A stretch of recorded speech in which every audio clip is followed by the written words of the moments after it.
We are on to chapter 15 of the class. So let's get started. Chapter 15 is about Lila, and this one's dated Wednesday, October 11th. How could you lose a photograph, Rosie asked when Lila finally confessed her crime at lunch on Wednesday. It was in a frame.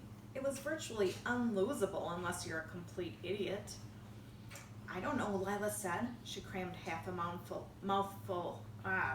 She crammed a handful of grapes in her mouth, feeling desperate. It was in my backpack on Monday afternoon, and then when I got home, it wasn't. So then you're a complete idiot, Rosie said, sticking her spoon into her yogurt. No big surprise there.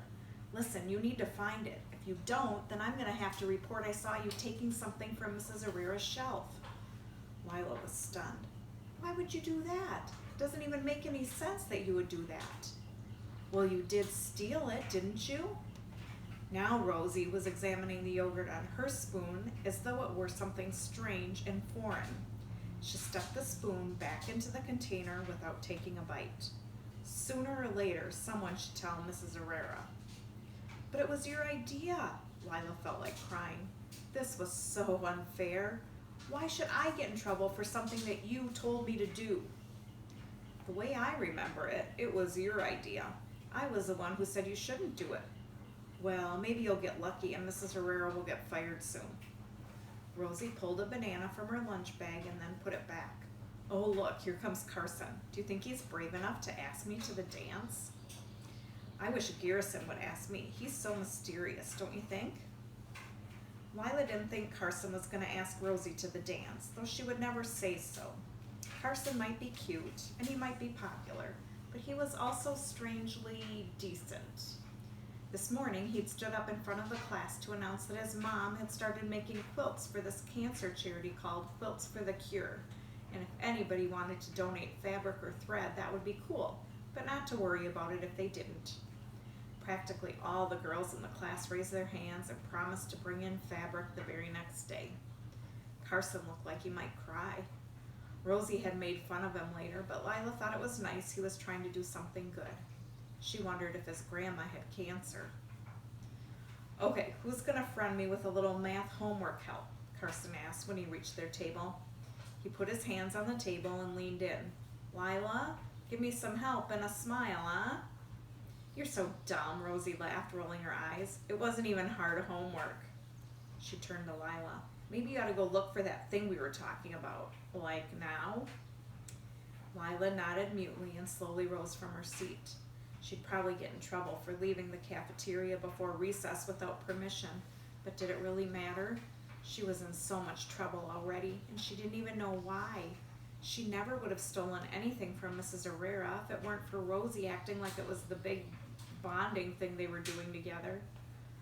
I'll be the lookout, Rosie had said on Monday morning, pushing Lila into the empty classroom. We're partners in crime.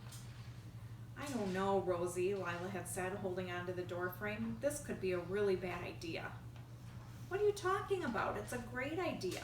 Rosie paused as she stepped back out into the hallway and looked left, then right. We'll give it back after lunch, or by tomorrow at the latest. Really, I just want to see if Mrs. Herrera even notices that it's gone. But what if something happens to it, Lila said. Just go. Rosie pushed Lila again, this time with a lot more force. It's just a stupid photograph. What could happen to it? Now hurry up. It had only taken a couple of seconds to grab the picture of Mrs. Herrera's favorite teacher and shove it into her backpack. But that was enough time for Lila to wonder what she was doing and why she thought being friends with Rosie was a good idea.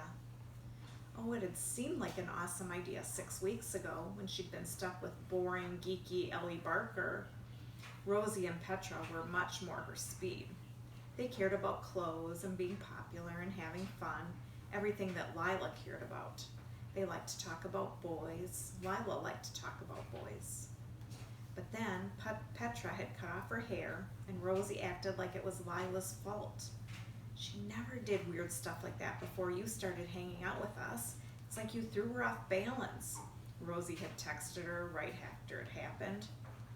But how could Lila have thrown someone like Petra off balance?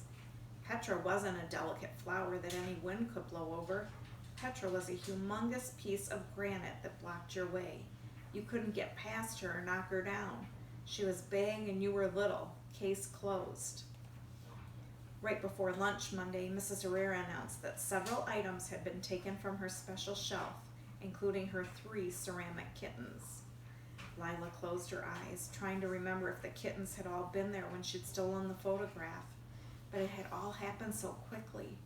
The mad dash into the classroom, the quick grab, that she hadn't had time to notice anything.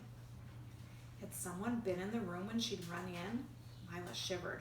What if someone had been hiding in the book nook and had seen her? She felt like everyone must be looking at her, but no, they were all looking at Becca and Henry, the obvious suspects. Who else would people think of before they thought of Lila? Maybe Petra. That gave Lila an idea. She leaned across the aisle toward Rosie and hissed, "Petra," in her loudest whisper. Other kids heard her, and all of a sudden the echoes, "Petra, Petra, Petra," bounced around the room. So maybe nobody would ever point a finger at her. There was absolutely no reason to, not when there were so many other potential thieves in the classroom. And how likely was it that somebody had been hiding out in the book nook and had seen her? Not likely at all.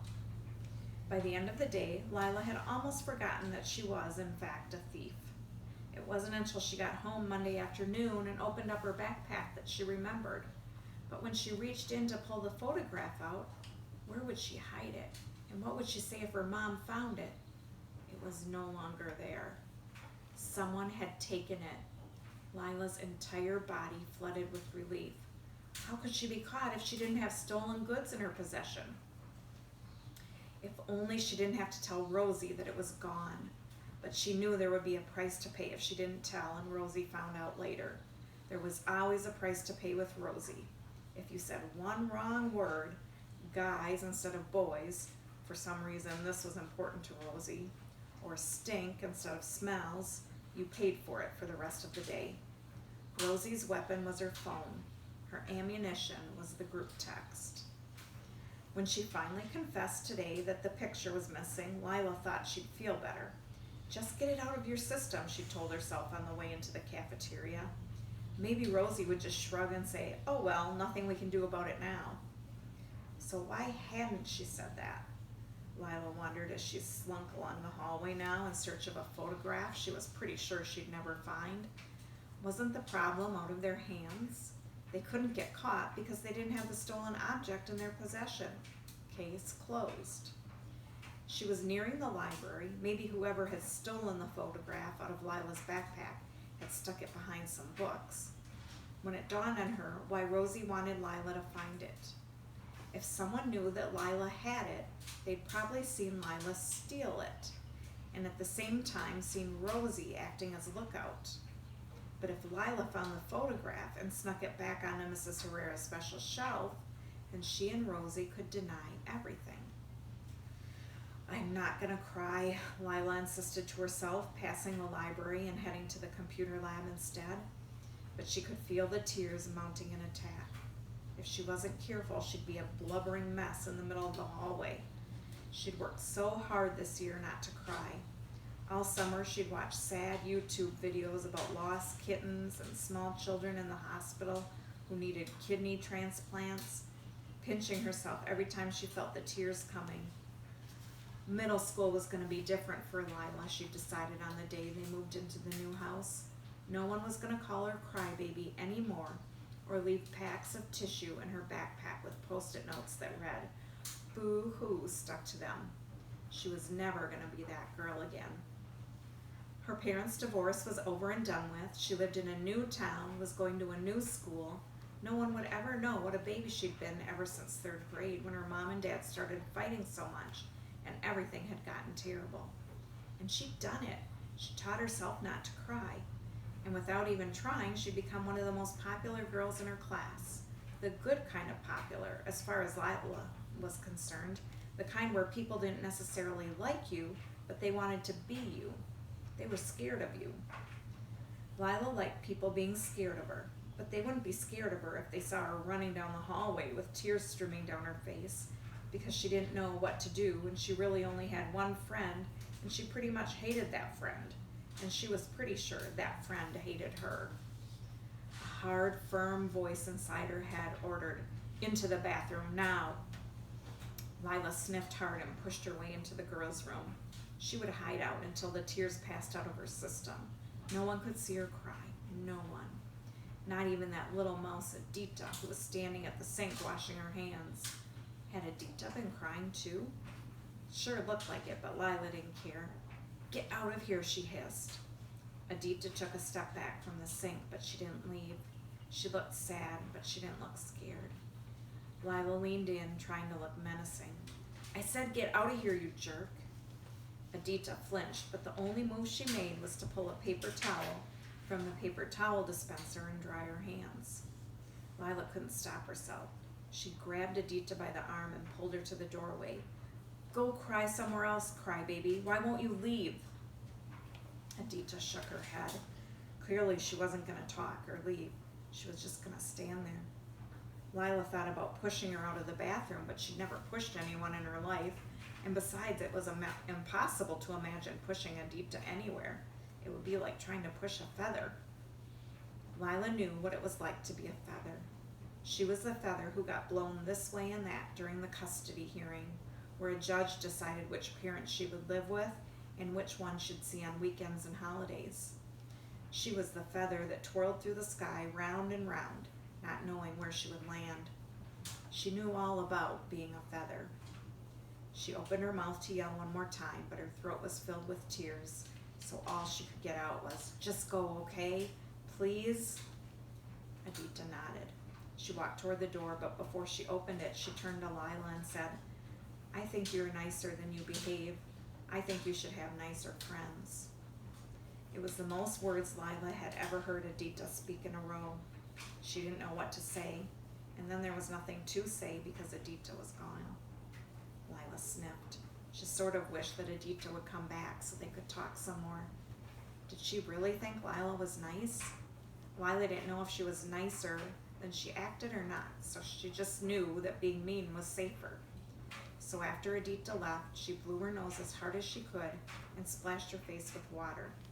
She went into a stall and closed the door behind her so she could have a meditation moment before going back out into the hallway. And if Adita told anyone she'd found Lila crying in the bathroom, Lila would make her regret it. Good one. Okay, that was the end of 15.